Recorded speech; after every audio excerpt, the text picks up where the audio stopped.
I led total productive maintenance (TPM). I'll also talk about it.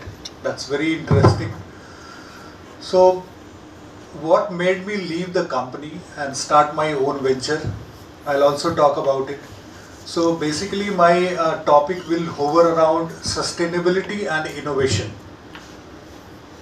Innovation में शुरू से interest रहा है, मतलब इनोवेशन ऐसा चीज़ नहीं लगा कभी भी कि एक गांव का आदमी नहीं कर सकता है और शहर का आदमी कर सकता है, एक आईआईटी से पढ़ा हुआ कर सकता है और एक अनपढ़ आदमी नहीं कर सकता है.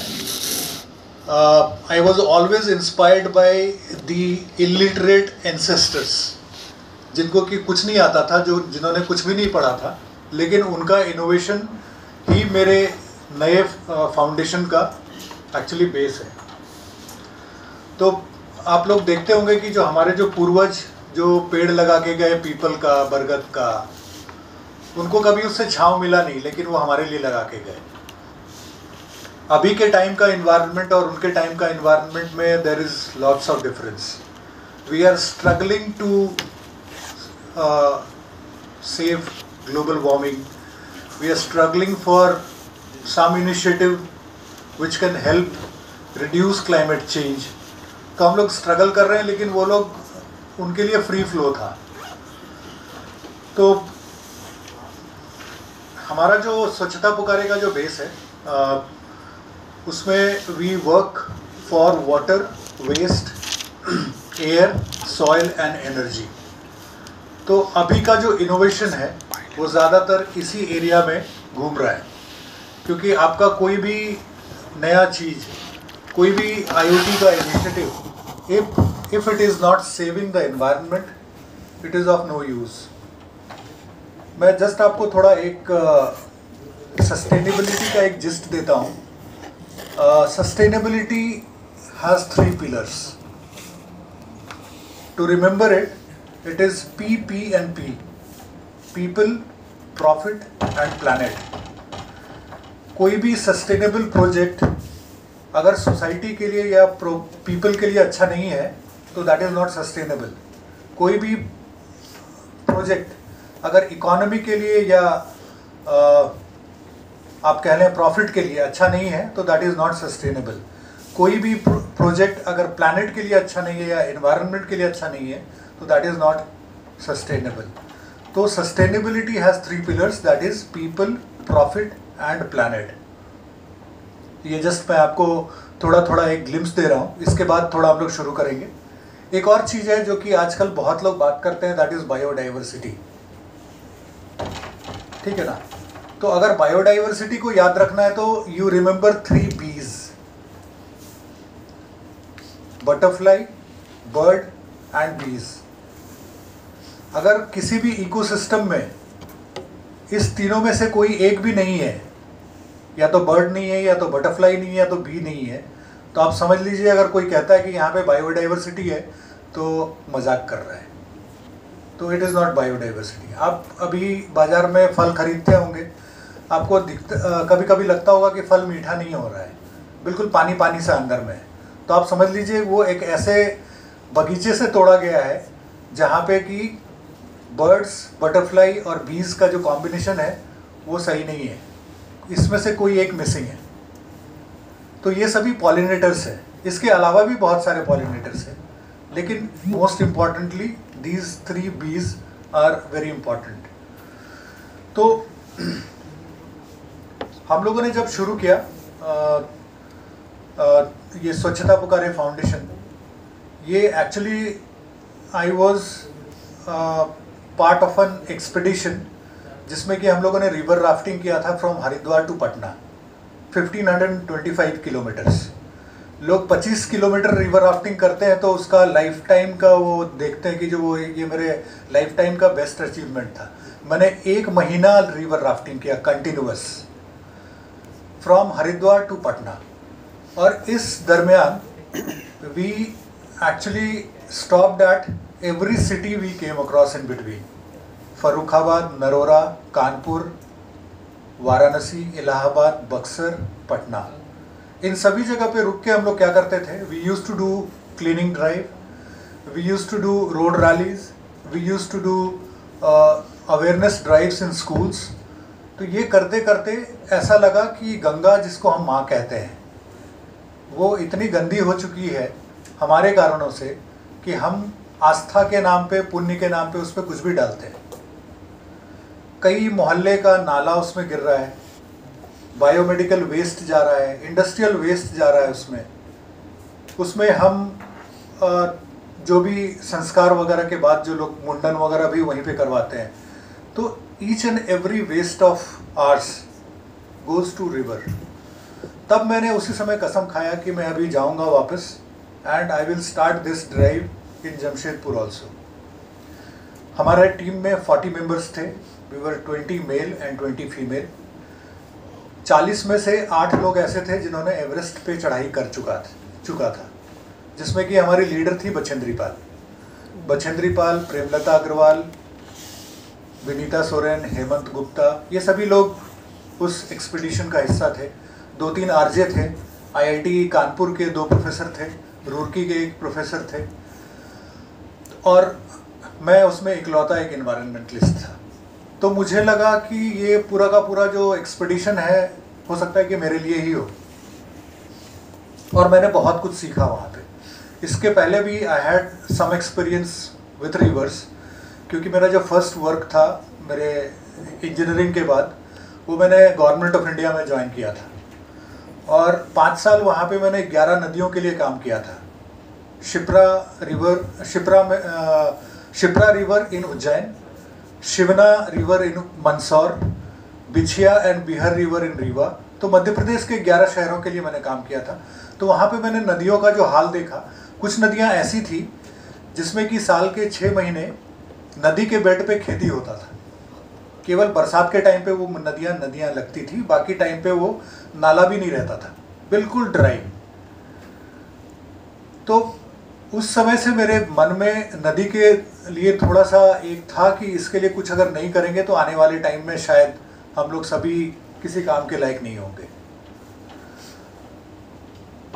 उसके बाद जिसको ज्वाइन किया जमशेदपुर में टाटा स्टील यूटिलिटीज़, और यहाँ पे ज्वाइन करने के बाद जब मैंने देखा कि एक ऐसी कंपनी है which takes care of a cities utilities and services under one umbrella, तो मेरे को बड़ा अच्छा लगा कि एक कंप्लीट एक सिटी को कैसे मैनेज कर सकते हैं, उसमें बहुत अच्छा एक एक्सपोजर मिला। इस कंपनी में I had the opportunity to work for water, waste, then horticulture, multiple departments में मैंने अपना योगदान दिया। तो इससे मेरे खुद का एक्सपोजर काफ़ी बढ़ा, और मुझे लगा कि आने वाले टाइम में अगर ऐसा मौका लगेगा कि मेरा खुद का स्टार्टअप होगा तो इससे मेरे को काफ़ी फ़ायदा होगा। मैं पूरे ज़िंदगी में जब तक काम किया कंपनी में, यही सोच के काम किया। इनफैक्ट आजकल लोग शुरू से ही स्टार्टअप खोलने की कोशिश करते हैं, तो वैसे सभी लोगों को मेरा यही संदेश है कि पहले कुछ दिन काम करिए, और काम करते करते ये मत सोचिए कि जो ये बहुत हो गया, अब मन नहीं लग रहा है, उसमें थोड़ा मन लगाइए, क्योंकि you get a platform where you have something to experiment, something to explore. मेरे को यहाँ पे एक बहुत बढ़िया प्लेटफॉर्म मिला। हमारे जैसे और भी कई लोग थे, हो सकता है कि उन्होंने उस प्लेटफॉर्म का फ़ायदा ना उठाया हो। तो when I was working with the waste management of Jamshedpur city, तो एक दिन मैं एक साइट पे जा रहा था, जस्ट टू बोलते हैं ना कि जो साइट में देखने के लिए कि वेंडर कैसा काम कर रहा है, वेदर क्लीनलीनेस इज मेंटेन्ड और नॉट। एक महिला ने 3रे फ्लोर से कचरा फेंका, and that was completely wrapped in a plastic bag, और वो सीधा हमारे सामने में गिरा, और पूरा का पूरा वो उसका स्प्लैश होके हमारे ऊपर लगा। मेरे को लगा इसके लिए कुछ करना चाहिए प्लास्टिक के लिए। Then I went back to my office and Google करना शुरू किया, नॉर्मली जैसे सभी लोग करते हैं। गूगल करते करते पता चला कि जो प्लास्टिक से रोड भी बन सकता है। और 2010 में, इनफैक्ट अभी अगर 2023 में भी देखेंगे तो बहुत लोग प्लास्टिक की सड़क बनाना चाहते हैं, लेकिन मैंने 2010 में ये प्लास्टिक की सड़क बनाई, which was the first in northern India, eastern India, और उस समय मेरे पास केवल एक ही उसका जहाँ से मैंने सीखा था वो था Madurai college of engineering, doctor Vasudevan. तो डॉक्टर वासुदेवन को मैंने कॉल किया और वो मिल भी गए। तो मैंने उनको यही बोला कि sir, plastic is a big nuisance over here and that's an आईसोर wherever you go. अगर कचरा थोड़ा सा भी, 2 पॉलीथीन भी दिखता है तो लोगों को लगता है यहाँ पे सफाई हुई नहीं कई दिनों से, तो what to do. Then he said कि why don't you make roads out of it. Try किया, हुआ नहीं एक्चुअली। करना थोड़ा, बोलना तो बड़ा आसान होता है लेकिन करना थोड़ा मुश्किल होता है। लेकिन मेरा शुरू से एक फीलिंग रहता है कि मैं कॉम्प्लेक्स चीज़ों को थोड़ा आसान करके देखूं। क्योंकि एक अगर रिक्शा वाला जिसकी पढ़ाई ज़ीरो है, अगर मैं जो भी टेक्नोलॉजी पे काम कर रहा हूँ, अगर मैं उसको नहीं समझा पाया तो कोई काम का नहीं है वो टेक्नोलॉजी। क्योंकि आज एक रिक्शा वाला भी मोबाइल यूज़ कर रहा है और एक अंबानी भी मोबाइल यूज़ कर रहा है। दोनों को पता है व्हाट्सएप क्या होता है, दोनों यूज़ करना जानते हैं। तो टेक्नोलॉजी इतना मतलब ह्यूमन फ्रेंडली बोल लें, यूज़र फ्रेंडली बोल लें होना चाहिए कि सभी उसको अडॉप्ट कर पाएँ। तो उस समय उन्होंने बोला कि जो आपको हमारे पूरी टीम को बुलाना होगा यहाँ पे and will hand hold you कि हाउ टू डू दिस।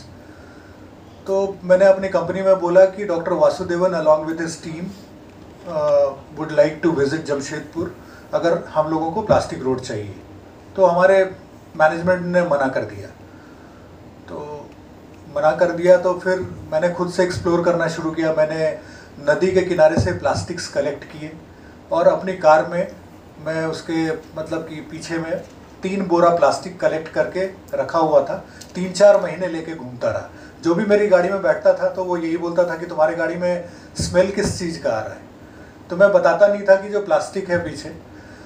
तो उसके बाद एक एक स्टेप करके मैंने उस पर काम किया। Next step was shredding of plastic. तो उसमें जब हम लोगों ने यहाँ पे आदित्यपुर में ये कंपनी देखा जहाँ पे कि प्लास्टिक से वो कुछ करते थे, मतलब श्रेडिंग करते थे, उसका ग्रैन्यूल्स बनाते थे और उससे कुछ कुर्सी, स्विच ये सब बनाते थे। तो हम लोगों ने बोला कि अगर आप, हमारे पास कुछ प्लास्टिक है, अगर आप मेरे को 2 mm साइज़ में इसको श्रेड करके दे देंगे तो मेरे कुछ किसी काम का आ जाएगा। ही हेल्प्ड अस और उसके बाद वो प्लास्टिक लेके फिर मेरे गाड़ी में 3 बोरे से 1 बोरे में वो कन्वर्ट हो गया। क्योंकि प्लास्टिक बहुत वॉल्यूमिनस होता है, जब उसको श्रेड करते हैं तो उसका वॉल्यूम काफ़ी कम हो जाता है। 3 महीना मैंने वो श्रेडेड प्लास्टिक लेके फिर अपने गाड़ी में घूमा।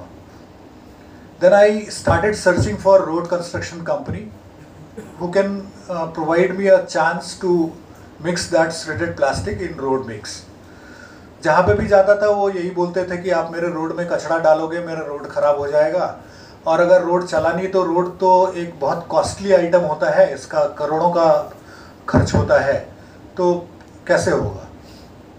तो एक सज्जन थे बेली बोधन वाला जमशेदपुर में, जिनका कि एक तारापुर कंपनी है। ही अग्रीड और उन्होंने बोला कि अभी एक रोड आज ही बनने वाला है, रात को 200 मीटर का स्ट्रेच है। If you want to experiment you can do that. उसके पहले 2-3 एक्सपेरिमेंट किया था मैंने, विच वॉज फेल्ड। तो वहाँ पे गया जब फाइनली, तब तक मैं डॉक्टर वासुदेवन यहाँ पे आए नहीं थे और इनफैक्ट आज तक नहीं आए हैं वो। और डॉक्टर वासुदेवन को 2 साल पहले पद्मश्री मिला था, उसमें जमशेदपुर का ही रोड का फ़ोटो था उनके बैक में। तो एक काफ़ी अच्छा लगा। तो उसके बाद क्या हुआ कि हम लोगों ने जब एक्सपेरिमेंट किया तो इट वाज मतलब सो ईज़ी टू डू इट। मैं आपको बताता हूँ, आप लोगों में से बहुत लोग कुकिंग करते होंगे। कुकिंग हम लोग करते हैं कि कढ़ाई में सबसे पहले तेल डालते हैं सब्जी बनाने के टाइम पे। तेल जब गर्म हो जाता है उसमें हम लोग कटी हुई सब्जी डालते हैं और उसके बाद उसको फ्राई करना शुरू करते हैं। तो क्या होता है कि सब्जी के हर एक टुकड़े में ऑयल लैमिनेट हो जाता है। उसी तरीके से प्लास्टिक रोड का भी कॉन्सेप्ट है कि तेल के जगह पे आप श्रेडेड प्लास्टिक दो और सब्जी, कटे हुए सब्जी के जगह पे एग्रीगेट दो, मतलब जिसको गिट्टी या पत्थर कहते हैं। उसको जब आप मिक्स करना शुरू करोगे एट 160 डिग्री टेम्परेचर, तो क्या होता है कि जो वो प्लास्टिक उस एग्रीगेट में लैमिनेशन उसका होना शुरू हो जाता है। सड़क का जो सबसे बड़ा दुश्मन होता है वो होता है पानी। सड़क बरसात में ही ख़राब होती है। अगर कोई भी चीज़ लैमिनेट किया हुआ है उसमें बरसात का कोई असर नहीं होगा। हम लोगों ने सड़क बनाया रात में, उसके पहले तो कोई भी हम लोगों को बोलते थे कि आप कचरा डाल रहे हो भैया, मत करो, ये फेल हो जाएगा, हम लोगों का नाम खराब हो जाएगा। लेकिन हम लोगों को मौका मिला, वी डिड इट, और आज 13 साल हो गए। उसी के साइड में एक और सड़क बना था जो कि 3 साल में टूट गया। ये 13 साल में आज भी वैसा का वैसा ही है। तो रोड का एक तो लाइफ बढ़ा, दूसरा इन्वायरमेंट से प्लास्टिक घटा, तीसरा जो ये प्लास्टिक जो ड्रेन को चोक करती थी या जानवर इसको खा के मरते थे, वो सब कम हुआ। अभी जमशेदपुर में जो भी सड़क बन रही है ऑल आर प्लास्टिक रोड। तो अभी उसका स्केल अप हो रहा है। अगर मैं उसको उसी टाइम पे कॉम्प्लेक्स कर दिया होता इस पूरे टेक्नोलॉजी को कि इसके लिए आपको मार्शल स्टेबिलिटी टेस्ट चेक करना होगा, कंप्रेशन टेस्ट करना होगा, तो शायद कोई इंटरेस्टेड नहीं होता। तो टेक्नोलॉजी को आप जितना इजी करेंगे, आपको इनोवेट करना उतना ही आसान हो जाएगा। क्योंकि इनोवेट जब आप कुछ करते हैं तो अपने अंदर में आप अगर कॉम्प्लेक्सिटीज़ रखेंगे उस चीज़ का, तो आपके लिए कठिन हो जाएगा। तो हम लोगों का जो ऑब्जेक्टिव है, हर एक काम का एक ऑब्जेक्टिव होता है, तो हमारा ऑब्जेक्टिव है for a cleaner, greener and a healthier future. तो हमारे स्वच्छता पुकारे फाउंडेशन के 4 पिलर हैं। मैं प्लास्टिक रोड पे उसके बाद आऊँगा फिर वहाँ पे। तो कंपनी से निकलने के बाद 2018 में जब मैं गंगा के एक्सपीडिशन से वापस आया था, तो मैं कंपनी में रहते रहते मैंने यहाँ के नदी की सफाई शुरू कर दी थी। आज भी सुबह नदी की सफाई करके यहाँ पे आया हूँ। हमारा टीम है जो कि अभी हम लोगों ने 5 लोगों से शुरू किया था।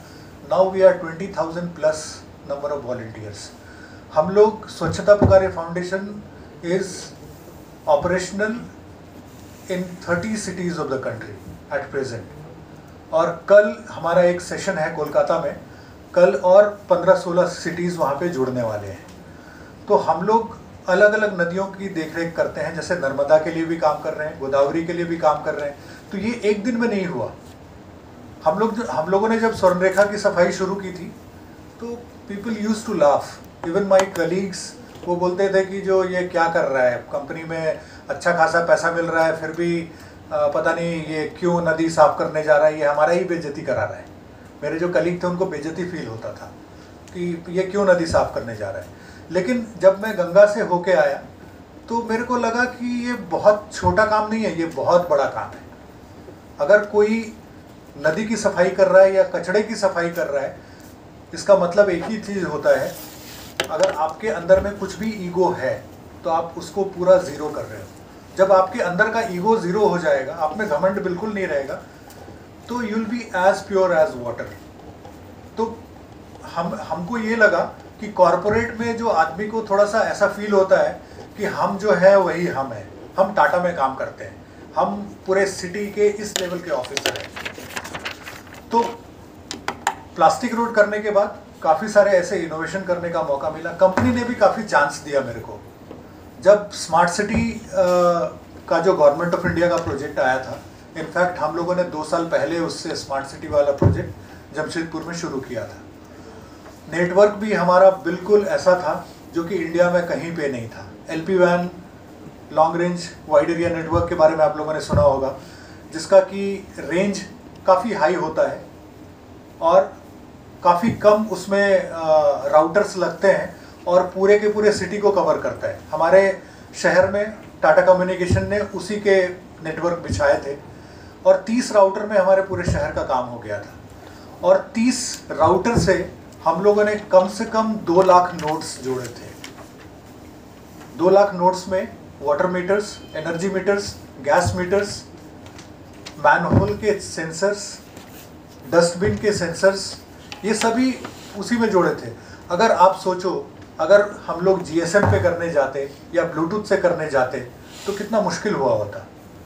तो मेरा तो बैकग्राउंड भी नहीं था इलेक्ट्रॉनिक्स का या इलेक्ट्रिकल का, लेकिन जब मैंने इसको करना शुरू किया ना, I started connecting all of these initiatives with environment. हमें लगा कि if we are putting sensors in energy meter, and if you are not saving environment, we are doing nothing. That is a cost plus. Meter का दाम अगर 3,000 रुपया है, उसमें sensor लगाएंगे तो वो 3,800 का हो जाएगा, लेकिन उससे फ़ायदा क्या है? तो फ़ायदा हम हर चीज़ को इन्वायरमेंट में दिखाते थे, तो मेरे इंटरेस्ट में और थोड़ा सा वो ऐड होता था और मेरे को करने का और इच्छा होता था। तो ऐसे कई जो गैजेट्स थे, कई जो नोट्स थे, हम लोगों ने पूरे शहर में लगाए, and we were the prime movers. हम लोगों से सीख के कितने सिटीज़ में कितने सारे इनोवेशंस हुए इस पे। We were the first in the country to monitor और control all the street lights. हमारे सिटी में 18,000 स्ट्रीट लाइट्स हैं। आप देखेंगे सभी स्ट्रीट लाइट में एक कंट्रोलर लगा हुआ है। तो हम लोग वी यूज़ टू डिम, मतलब कि ऐसा नहीं कि एक एक को डिम करना पड़ता था, एक एक सीरीज़ में हम लोग कम से कम 500, 600 को एक लाइन में, कि 12 बजे के बाद ये 60% डिम हो जाना चाहिए। तो इसमें क्या होता था कि हम लोग हर एक स्ट्रीट लाइट पे डेली 6.5 रुपये बचाते थे, क्योंकि स्मार्टनेस का एक लेवल होता है। पहले सोडियम वेपर लाइट होता था 250 वाट का, उसके बाद हम थोड़ा स्मार्ट हुए तो उसको एलईडी में कन्वर्ट किया, विच बिकेम 120 वाट्स। अभी थोड़ा और स्मार्ट बनाने के लिए हम लोग उसको क्या कर सकते हैं कि उसी को कितना बचा के हम जला पाएँ। तो उसके बाद जब हम लोगों ने 6.5 रुपया एक स्ट्रीट लाइट पे एक दिन में सेविंग करना शुरू किया, नोएडा ने कॉपी किया, पुणे में 1 लाख लाइट लगी हमारे यहाँ पे होने के बाद। मैनहोल में लगा हुआ सेंसर हम लोगों का ही पेटेंट है। इवन यहाँ पे आयुष है, आयुष और मेरा जो है 3 कॉमन पेटेंट्स है, जिसमें कि उनका भी नाम है, मेरा भी नाम है।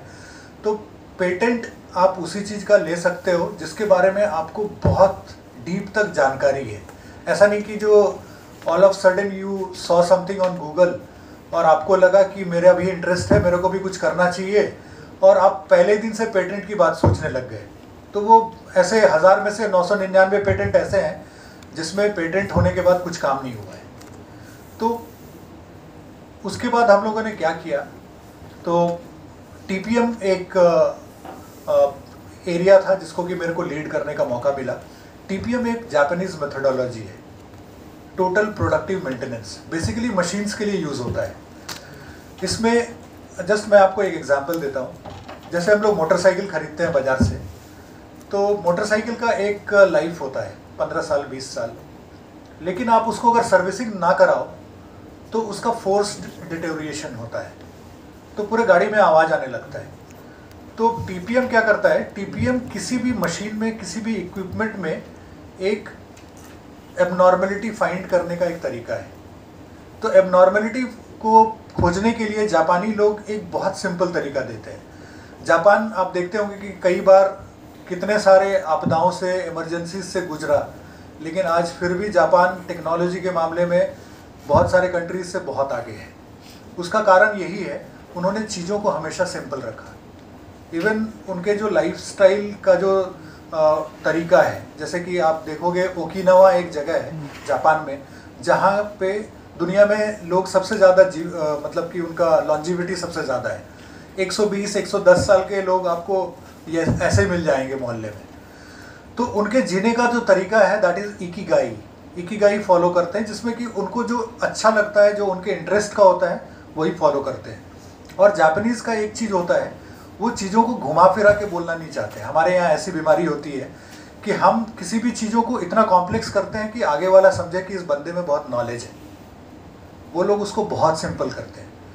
फॉर एग्ज़ाम्पल, अगर मैं इस कमरे का, इस हॉल का अगर एग्ज़ाम्पल लूँ, तो इस कमरे में आके वो लोग पहले ऑब्ज़र्व करते हैं, और ऑब्ज़र्व करने के बाद केवल एबनॉर्मेलिटीज़ फाइंड करते हैं। और एबनॉर्मेलिटीज़ को 2 कैटेगरी में रखते हैं, red tag and white tag. White tag वो टैग होता है जिसको हम खुद ठीक कर सकते हैं। फॉर एग्ज़ाम्पल, कोई बल्ब नहीं जल रहा है तो हम बल्ब खुद से लाके उसको ठीक कर सकते हैं, that is a white tag. और प्रॉपरली वो वाइट टैगिंग करते हैं, और वाइट टैग पे लिखा रहता है व्हाट इज़ द प्रॉब्लम। अब जैसे कि ये फ़ैन नहीं चल रहा है, तो इस फ़ैन को ठीक करने के लिए आपको एक्सटर्नल एजेंसी की मदद चाहिए होगी, कोई इलेक्ट्रिशियन चाहिए होगा, तो that will be a red tag. तो इस तरीके से वो सारे प्रॉब्लम्स को आइडेंटिफाई कर लेते हैं। तो जैसे कि फॉर एग्जांपल इस लेक्चर हॉल में उन्होंने 100 टैग आइडेंटिफाई किए। अभी वो 100 वो टैग आइडेंटिफाई करने के बाद रिमूव करने का काम करते हैं, उसको ठीक कराते हैं, रिमूव करते हैं। कारखाने में इसी तरीके से यूज़ होता है कि जैसे कि इलेक्ट्रिक डिपार्टमेंट में अगर देखेंगे तो ट्रांसफार्मर्स होते हैं, पावर डिस्ट्रीब्यूशन दोनों तरीके के ट्रांसफार्मर होते हैं। घरों में जो केबल जाता है उसका एक मतलब कि अलग चैनल होता है, अलग बॉक्स होता है, फीडर पिलर्स होते हैं। वाटर में पंप्स होते हैं, मोटर्स होते हैं, वाटर टावर होते हैं, रिवर पंप हाउस होता है, वाटर ट्रीटमेंट प्लांट होता है, फिल्टर बेड होता है। तो ये सभी चीज़ में वो एबनॉर्मलिटी फाइंड करते हैं और टैग लगाते हैं। जब वो टैगिंग करते हैं, टैगिंग करने के बाद जब एक एक करके रिमूव करना शुरू करते हैं, ऑटोमेटिकली उस मशीन का जो ब्रेकडाउन है वो कम हो जाता है, अवेलेबिलिटी इंक्रीज हो जाता है वहाँ के लोगों में।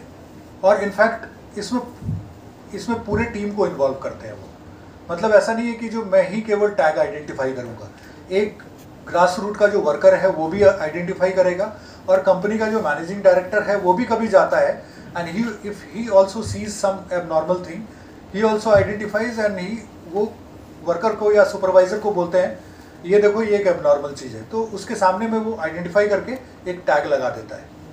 तो ये टैग हमेशा वो एक रिव्यू का चीज़ होता है, और ये टैगिंग और अनटैगिंग करते करते चीज़ें इम्प्रूव हो जाती है। मैंने सोचा कि ये मशीन के लिए तो बहुत अच्छा है, इन्वायरमेंट के लिए यूज़ कर सकते हैं क्या। तो मैंने जब जापानीज से पूछा कि can I use it for river cleaning processes, तो वो बोले no no it is for industries and this is only for machines. मैंने उनकी बात को सुना लेकिन दिमाग अपना लगाया। मैं बोला क्यों नहीं कर सकते, और हमने किया। हम लोगों ने रिवर में ऐसे कई सारे टैग लगाए। रिवर में टैग लगाने का तो जगह नहीं था, बट वी आइडेंटिफाइड प्रॉब्लम्स।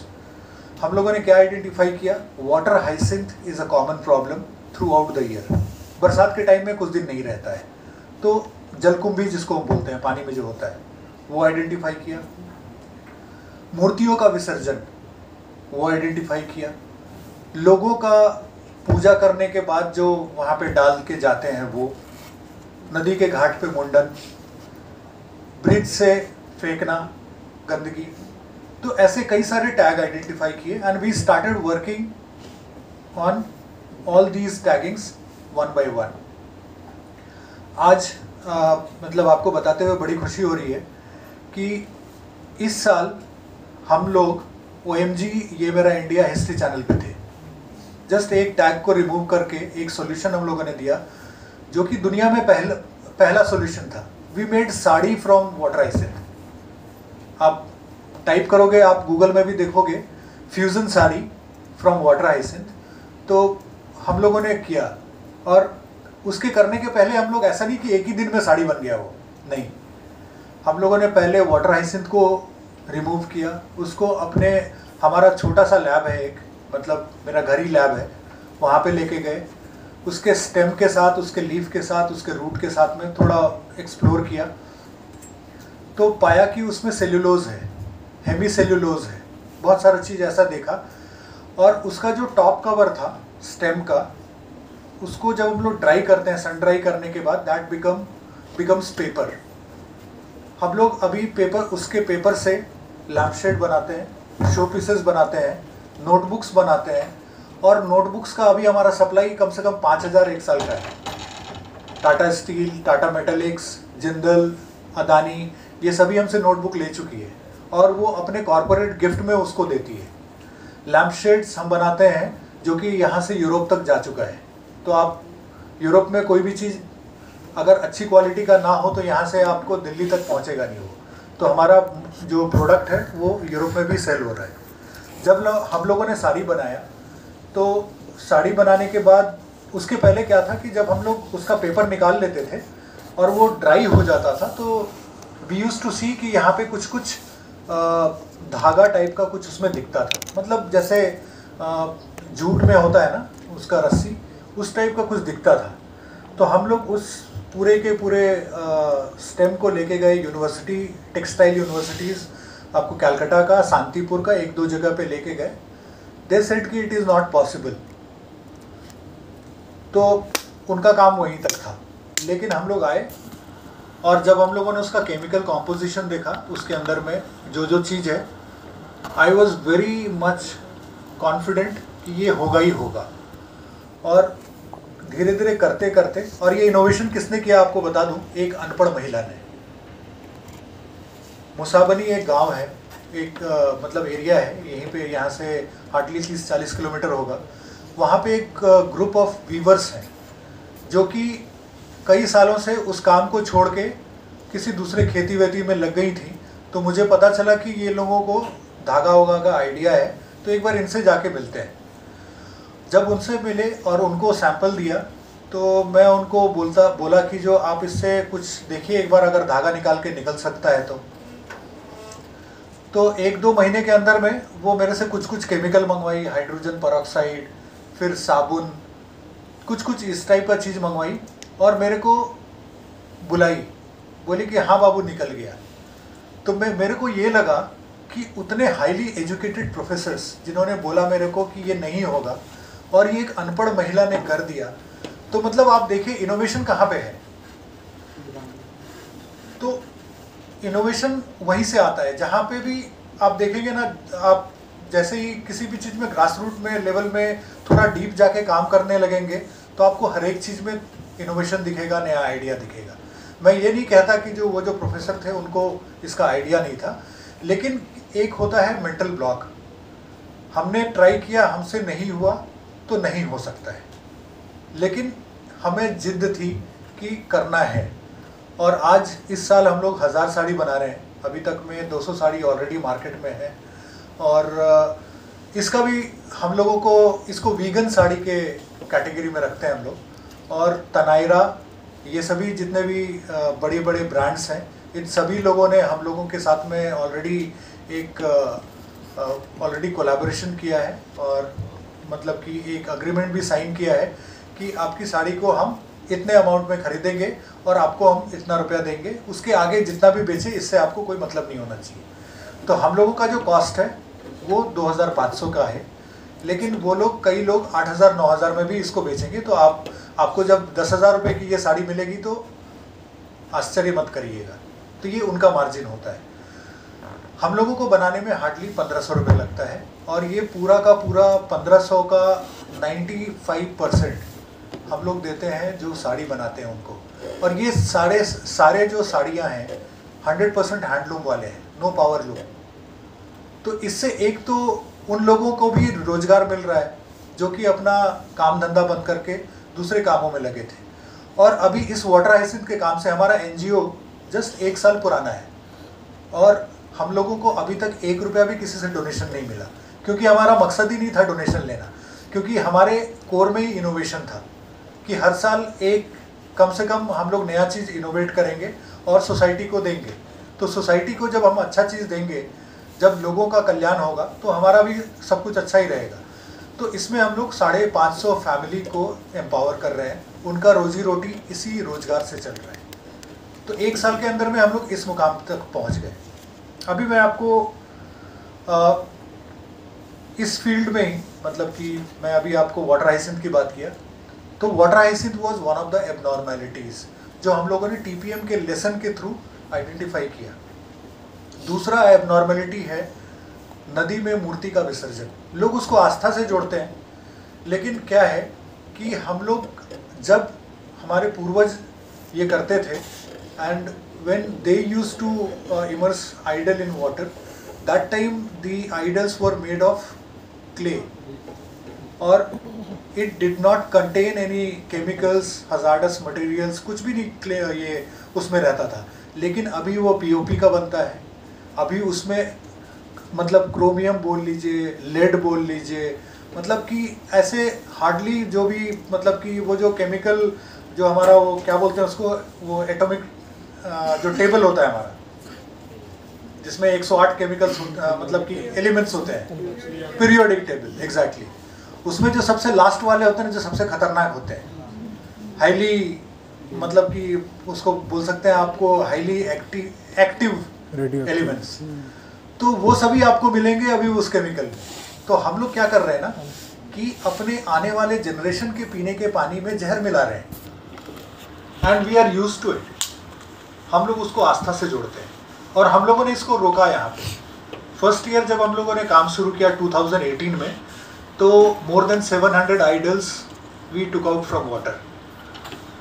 तो क्योंकि मूर्ति तो बहती नहीं है ना, वो इतनी भारी होती है कि जब मानसून का टाइम आता है तो वो दिखता है कि वो पानी में सबमर्ज हो गया, लेकिन जैसे समर का टाइम थोड़ा थोड़ा आते रहता है तो वो फिर पानी से उभरने लगता है, वो वहीं पे रहता है। हम लोगों ने क्या किया, एक नदी के बाहर में एक छोटा सा एरिया को मतलब घेरा और उसका नाम रखा आस्था कुंड। अभी लोगों को बताते थे कि जो भी विसर्जन करने आते थे कि भैया आप मूर्ति को पानी में एक बार टच करिए और यहाँ पे आके रख दीजिए। और आपको बताते हुए मेरे को उस समय तो बड़ा ये लग रहा था, बहुत लोग हमारी टीम में से बोलते थे कि ऐसा मत करो, लड़ाई हो जाएगी और बहुत अलग टाइप का माहौल बन जाएगा। और अभी लोग मानते हैं, जब उनको बताते हैं कि इसका क्या रिपरकशन है और इसका क्या नेगेटिव इम्पैक्ट सोसाइटी पे आ सकता है, या मतलब कि यहाँ से पानी जहाँ पे आगे जा रही है उनके लिए, क्योंकि हमको पानी पीने को साफ मिल रहा है, लेकिन हमारे आगे जो लोग रहते हैं, नदी जहाँ पे जा रही है यहाँ से, उनको तो केमिकल वाला पानी मिल रहा है। तो लोगों ने माना और लोग इसमें मतलब कि पानी में विसर्जन करना बहुत कम कर दिए। अभी आप देखेंगे यहाँ पे एक घाट है जिसका नाम है गांधी घाट या स्वर्णरेखा घाट। वहाँ पे दुर्गा पूजा के टाइम पे कम से कम 350 से 400 मूर्तियाँ बड़ी बड़ी विसर्जित होती है। हार्डली 2 से 3 मूर्तियाँ ही पानी में आपको दिखेंगी, वो भी हम लोग निकाल लेते हैं। जब हमारी टीम वीकली ड्राइव्स पे जाती है तो हम लोग एवरी वीक विदाउट फेल नदी के घाट पे क्लीनिंग करने जाते हैं।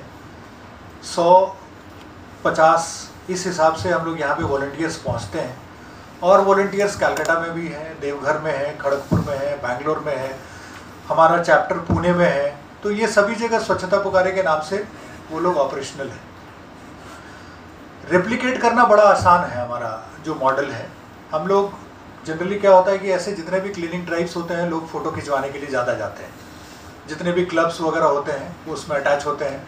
उनका मकसद यही होता है कि हम अपना बैनर ताने और उसके सामने खड़े होकर फ़ोटो खिंचवाएं, फेसबुक पे डालें, इंस्टाग्राम पे डालें और लोगों को बताएं कि देखिए हम कितना केयर करते हैं एनवायरनमेंट के लिए। बस, लेकिन ऐसा है कुछ भी नहीं।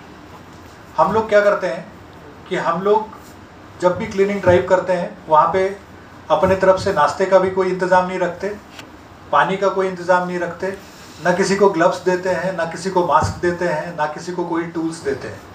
हम लोग बोलते हैं ये इन्वायरमेंट आपका भी है जितना हमारा है, आप अपना ग्लव्स खुद लेके आइए, अपना टूल्स खुद लेके आइए, मास्क खुद लेके आइए।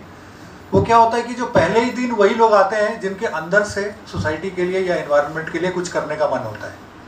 नहीं तो क्या होता है कि जब तक वहाँ पे डोसा खिलाते रहेंगे, चाय पिलाते रहेंगे, तब तक लोग आते रहेंगे, और जैसे कुछ खाने का चीज़ बंद हो जाएगा लोग पीछे हो जाएंगे। तो हम लोगों का मॉडल इसलिए सस्टेनेबल है कि किसी एक आदमी को सब किसी के लिए इंतज़ाम नहीं करना पड़ता है।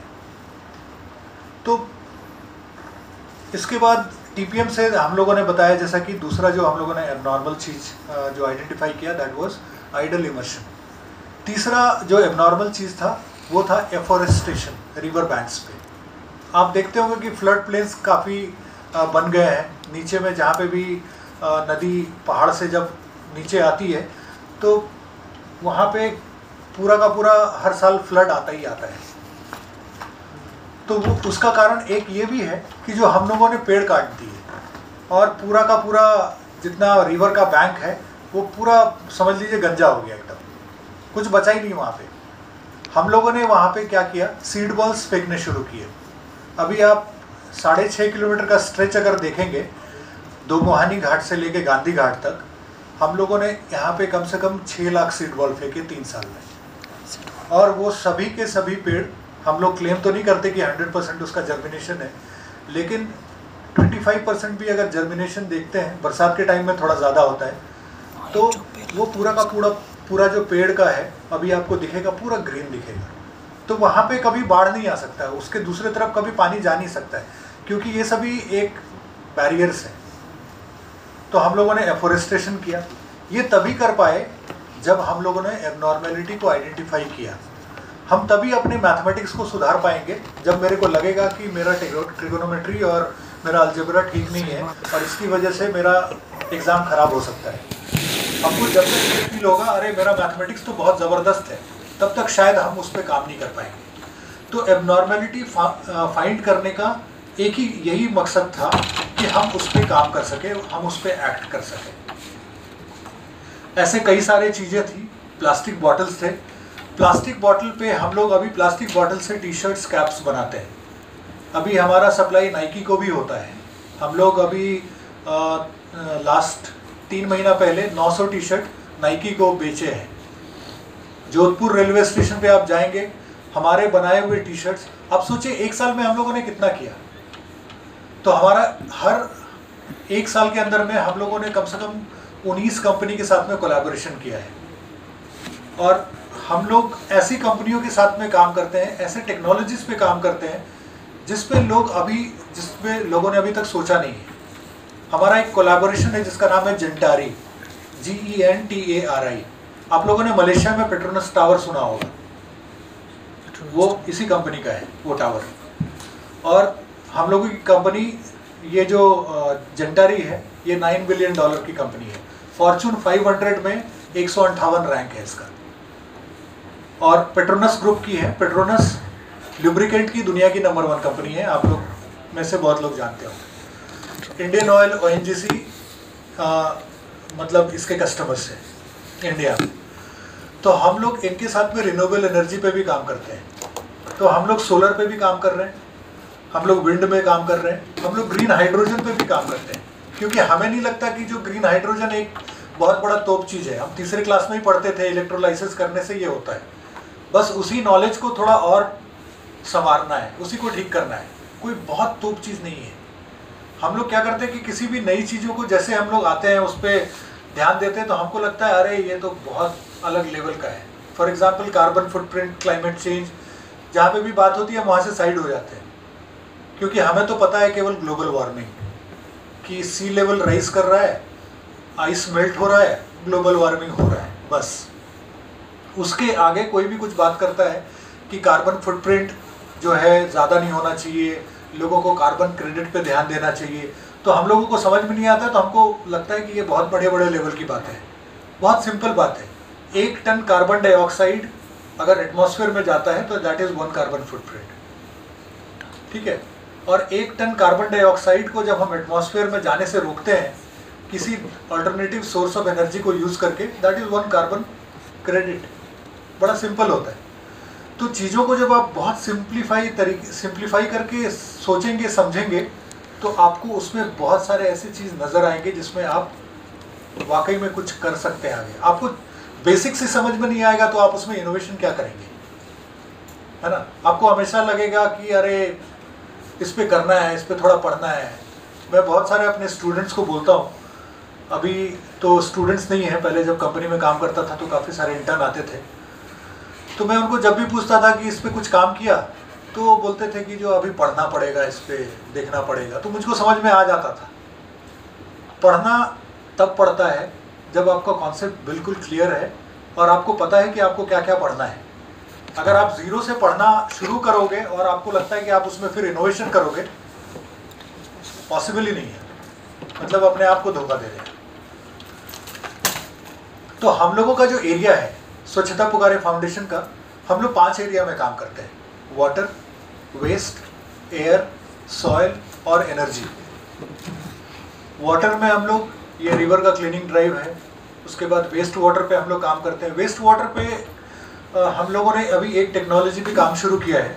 जस्ट आप लोग सभी तो इंडियन ही दिख रहे हैं, तो आप लोग अलग अलग शहरों से होंगे। तो हमारे यहाँ एक प्रथा है, हम लोग वेस्ट वाटर जो हमारे घर से निकलता है या तो सेप्टिक टैंक में जाता है या तो हम उसको एक सीवेज नेटवर्क के थ्रू ट्रीटमेंट प्लांट में भेजते हैं। सीवेज ट्रीटमेंट प्लांट में जब वो पूरा का पूरा फीकल मैटर जब जाता है तो वो पूरा एकदम लिक्विड और सॉलिड मिलता हुआ जाता है।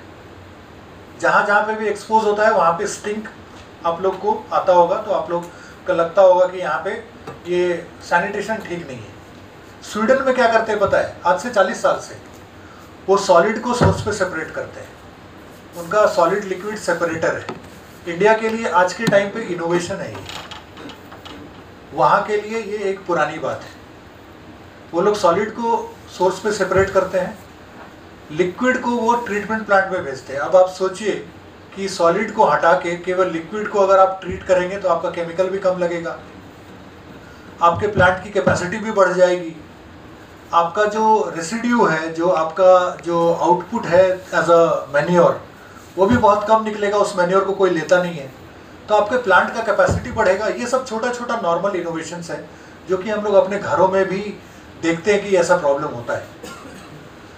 तो ये सभी चीज़ पे भी हम लोग काम कर रहे हैं, लेकिन आश्चर्य ये होता है कि अभी तक क्यों नहीं लोगों ने सोचा। नदियों में आप देखेंगे पूरा का पूरा सीवेज गिर रहा है। अगर चाहते सॉलिड लिक्विड सेपरेटर लगा के केवल पानी को ही गिराना, तो सॉलिड को तो कम से कम बचा सकते थे जाने से। काफ़ी लोग पढ़े लिखे हैं, लेकिन पढ़े लिखों का काम नहीं है। आप अगर नदी पे देखेंगे तो लोग जो खुले में शौच करते हैं, एक्चुअली वो बुद्धिमान है। वो क्या करते हैं कि खुले में शौच कर दिया, वो सॉलिड ऊपर ही रह जाता है रेत पे, और उसका लिक्विड जो है वो रेत के नीचे चला जाता है। तो उसमें क्या होता है कि धीरे धीरे वो ड्राई हो जाता है और वो खाद बन जाता है। उससे नदी को कोई बहुत बड़ा प्रॉब्लम नहीं है। टेक्नोलॉजी वही है, सॉलिड और लिक्विड सेपरेट हो गया, ठीक है। यहाँ पे हम सॉलिड और लिक्विड को पूरे टाउन में घुमाते हैं, पूरे टाउन में, और जहाँ पे एक्सपोज होता है वहाँ पे महकता है। तो नॉर्मल टेक्नोलॉजीज़ है, इस पे काम करने से हम काफ़ी चीज़ें इनोवेट कर सकते हैं। उसके बाद हम लोग वाटर पे, ड्रिंकिंग वाटर पे काम कर रहे हैं। ड्रिंकिंग वाटर में क्या है ना कि बहुत सारे मिथ्स हैं। बहुत सारे मिथ क्या है कि आदमी के शरीर में जितना भी रोग होता है वो पीएच के बैलेंस के चलते होता है। पीएच का बैलेंस ऐसा है, जैसे कि मान लीजिए एक तो होता है कि जो कभी कभी हमको डकार आता है। क्यों आता है? एसिड, है ना। बोलते हैं कि जो काफ़ी ये हो गया, एक जेलुसिल खाना चाहिए। जेलुसिल क्या है? वो आपके पीएच को बैलेंस करता है। हम लोग, हमारे पूर्वज क्या करते थे पीएच को बैलेंस करने के लिए? वो तांबे के पात्र में पानी को रात भर रखते थे, पीते थे, पीएच को बैलेंस कर देता था। हम लोगों ने देखा कि ये तो बहुत भारी है, कुछ एकदम स्लीक सा हो और इजी टू कैरी हो वो बॉटल। हम लोग सुबह उठते हैं, हम अपने दिन की शुरुआत करते हैं एक प्लास्टिक ब्रश से, और रात को सोते समय हम लोग प्लास्टिक को गाली देते हुए सोते हैं कि इतना ख़राब चीज़ है, इससे पूरा पर्यावरण का सत्यानाश हो रहा है। आप में से कितने लोग जो हैं जो कि प्लास्टिक ब्रश नहीं यूज़ करते? सभी करते हैं, हर कोई करता है। लेकिन हम लोग सुबह प्लास्टिक से शुरू करते हैं और रात को प्लास्टिक को गाली देते हुए सोते हैं। इसका मतलब है कि हम कुछ नया नहीं करना चाहते। हमें क्या करना चाहिए? हम इस प्लास्टिक को कैसे जुडिशियसली यूज़ करें, इस प्लास्टिक से कैसे हम वैल्यू निकालें। क्योंकि प्लास्टिक जब आया था ना, तो plastic was a wonderful material. Plastic में आप इतना यकीन करते थे कि हम लोग अपना दूध खरीदते हैं प्लास्टिक में। आज मार्केट में प्लास्टिक सर्जरी है, किसी के चेहरे पे कुछ होता है तो वो प्लास्टिक सर्जरी कराता है, बर्न हो गया, कुछ हो गया। तो प्लास्टिक पे हमारा इतना विश्वास है। किसी भी दुकान में चले जाइए, एनी राशन मार्ट, आप कोई एक चीज़ बिना प्लास्टिक में रैप किया हुआ दिखा दीजिए, कुछ भी नहीं है। जब कुछ भी नहीं है तो हम बैनर लेके क्यों बोलते हैं प्लास्टिक को बैन करिए? पॉसिबल है क्या? नहीं है। तो क्या हो सकता है? इसका सॉल्यूशन खोजना चाहिए।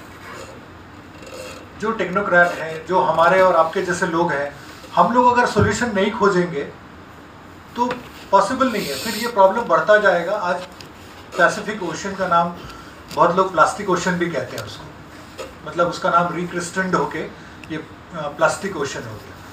तो ये प्रॉब्लम्स जो हैं ये एबनॉर्मेलिटीज़ हैं। आप अपने लाइफ में जितने एबनॉर्मेलिटीज़ आइडेंटिफाई करेंगे, आपको उतने सारे अपॉर्चुनिटीज़ होंगे अच्छा काम करने के लिए, इनोवेशन करने के लिए। तो हमने बात किया वाटर का। वाटर में पीएच बैलेंस का एक और तरीका मैं आपको बता देता हूँ। रात को सोते समय कोई स्टील के ग्लास में ही पानी रहने दीजिए, खीरा काट के उसमें आप बस 2-3 स्लाइस डाल दीजिए। सुबह तक में उसका पीएच एकदम ऐसा हो जाएगा कि आप उस पानी को पिएंगे तो निरोग रहेंगे। अभी पीएच के नाम पे एक सिस्टम आया है आपके घर के लिए जिसका दाम है 2.5 लाख रुपए, और लोग धड़ल्ले से खरीद रहे हैं। वो उसमें बताता है कि इसमें इतने पीएच पे पानी आपको मिलेगा, 1 पीएच पे पानी मिल जाएगा। तो क्या होता है कि जब पहले तो हमारा जो इंटेस्टाइन होता है उसमें मतलब कि वो एसिड फॉर्म होता है। उसके बाद जब वही ब्लड में चला जाता है, जब वो ज़्यादा हो जाता है तो ब्लड में जाता है, और ब्लड में जाने के बाद वो हमारे हार्ट को चोक करता है, ब्लॉक करता है। जो बोलते हैं ना कि जो डॉक्टर बोलता है कि 90% ब्लॉकेज है इनका, वही है वो, बस पानी। तो 80% of the diseases are due to the water quality. हम लोग ये जो मिनरल वाटर जिसको बोलते हैं ना, basically that is a mineral less water, उसमें मिनरल है ही नहीं, ठीक है। तो हमें कोई बेवकूफ़ बना गया और हम बनते रह गए, ठीक है ना। इसमें आप इसका टेस्ट करवाइए, इसमें आपको मिनरल्स ज़ीरो मिलेंगे, काफ़ी सारे मिनरल्स जो कि हमारे बॉडी के लिए ज़रूरत है वो इसमें है ही नहीं। लेकिन हम लोग को आदत लगा हुआ है, भैया बिस्लेरी है क्या, और बोलते समय ऐसा लगता है कि जैसे कि हम मतलब अमृत खरीद लिए, ऐसा कुछ भी नहीं है। आप नॉर्मल वाटर पीजिए, ऐसा भी नहीं है कि उसका TDS जो है वो 1000 के पार हो, लेकिन 400-500 चलता है, आप पी सकते हैं, उससे आपको कोई दिक्कत नहीं, उससे आपका फ़ायदा है। बहुत लोग बोलते होंगे कि जो कहीं पे हम जाते हैं तो वहाँ पे मेरा पाचन बहुत अच्छा रहता है, लेकिन यहाँ पे आते हैं तो मेरा बिल्कुल गड़बड़ा जाता है। कारण एक ही है, पानी। हम लोग हवा पे भी काम करते हैं। हवा पे तो अभी हम लोगों ने बोला कि वाटर पे, और वेस्ट के बारे में मैंने आपको थोड़ा बताया कि वेस्ट पे हम लोगों का, चूँकि जमशेदपुर में वेस्ट मैनेजमेंट को देखते थे, प्लास्टिक रोड पे काम किया, बायोमेथनाइजेशन पे काम किया, तो वेस्ट पे हम लोग इन्हीं सारे टेक्नोलॉजीज पे काम करते हैं। वेस्ट में अभी हम लोग एक बहुत ही अद्भुत टेक्नोलॉजी पे काम किए हैं। आप हमारे वेबसाइट स्वच्छतापुकारे.com पे देखेंगे तो हमारा एक मशीन है जो कि कम्प्लीटली आर्टिफिशियली इंटेलिजेंट है, और उसको चलाता है एक अनपढ़ रैग पिकर। हम लोग उसको सिखाए कि भैया देखो इसको ऐप से चलाना है, और वो मशीन जो है अगर आप उसमें, वो बेसिकली सैनिटरी नैपकिन्स, उसके बाद गॉजेस, मास्क, जो आपके कुछ कुछ कॉटन होते हैं जिसमें कि आप समझ लीजिए हाउस होल्ड बायोमेडिकल वेस्ट, या इंडस्ट्रियल जो मशीन पोंछने के बाद जो कॉटन वगैरह होता है वो सब उसमें हम लोग उसको इंसिनरेट करते हैं। अभी तक पूरे भारत में जितने भी इंसिनरेटर हैं बायोमेडिकल वेस्ट के लिए, वो ये हीटर बेस्ड है, और उसका टेम्परेचर जाता है 800 डिग्री। और हम लोगों ने दिमाग लगाया कि अगर किसी भी चीज़ को आप जलाते हैं, फॉर एग्जांपल इस पेपर को अगर जलाते हैं, तो अगर 200 डिग्री टेम्परेचर पे जलाएंगे तो इसको जलने में हो सकता है कि 5 मिनट लगे। अगर इसको 2000 डिग्री पे जलाएंगे तो क्या होगा, जल्दी जलेगा, है ना। तो कितना कॉमन सेंस है ये। अब इसके लिए अगर मेरे को रुड़की जाना पड़े ये जानने के लिए तो बड़ा शर्म की बात है। हम लोगों ने एक इंसिनरेटर बनाया which is induction based incinerator, जिसपे 1600 डिग्री सेंटीग्रेड टेम्परेचर जाता है, और उसके बाद हम लोगों ने टेस्टिंग कराया। रिजल्ट मैं आपको बताता हूँ। रिजल्ट ये है कि एक सैनिटरी नैपकिन को जब आप ओपन में बर्न करते हैं तो इससे 600 माइक्रोग्राम पर क्यूबिक मीटर सल्फर डाइऑक्साइड निकलता है। जब इसको जो सरकार का जो इंसिनरेटर है मेडिकल कॉलेजेस में, उसमें जलाते हैं तो 200 माइक्रोग्राम पर क्यूबिक मीटर सल्फर डाइऑक्साइड निकलता है। जब हम लोग अपने इंसिनरेटर में जलाते हैं तो इट एमिट्स 13 माइक्रोग्राम। डिफरेंस देखिए, 100 से भी ज़्यादा है। और आप मशीन देखिए हमारे वेबसाइट पे, इस मशीन पे किसी को इसमें कोई बटन नहीं दिया है। इंडिया में एक और दिक्कत है, आप किसी भी मशीन में बटन दे देंगे ना तो वो बटन से ही ख़राब होता है। तो हम लोगों को यहाँ पे जब लगाए तो वो टाटा कंपनी में हम लोगों ने लगाया, तो जब हम लोग लगा रहे थे तो बोले भैया इसमें तो बटन नहीं है, कहाँ से चलाएंगे। हम लोग बोले इसलिए बटन नहीं दिया क्योंकि आप लोग ख़राब कर दीजिएगा। तो कैसे चलाएंगे, तो हम लोग बोले ऐप से चलेगा ये। और ऐप में आप 2 दिन 3 दिन चलाइए और ये मशीन खुद समझ लेगा कि आपको रोज़ 9 बजे चाहिए इसको, वो 9 बजे खुद चालू हो जाएगा। उसमें एक हम लोगों ने ब्लैक बॉक्स भी डाला है जो कि, और ये मशीन 24/7 ऑन रहता है। ऐसा नहीं कि जब इसको यूज़ करना है तभी इसको ऑन करते हैं, वो हमेशा ऑन रहता है। और एक साइकिल को चलाने में 0.5 यूनिट्स ऑफ इलेक्ट्रिसिटी खर्च होता है। आप सोचिए कि 50 पैड को जलाने के लिए आधा यूनिट मतलब 3 रुपये खर्च होता है, तो कितना एफिशिएंट है ये। तो इसमें हम लोगों ने ये अभी बैंगलोर के एयरपोर्ट पे भी आप लोगों में से कोई जाइएगा, लेडीज़ टॉयलेट, उसमें भी हमारा मशीन लगा हुआ है। ऐसे जगहों पे कौन मशीन लगाने देता है?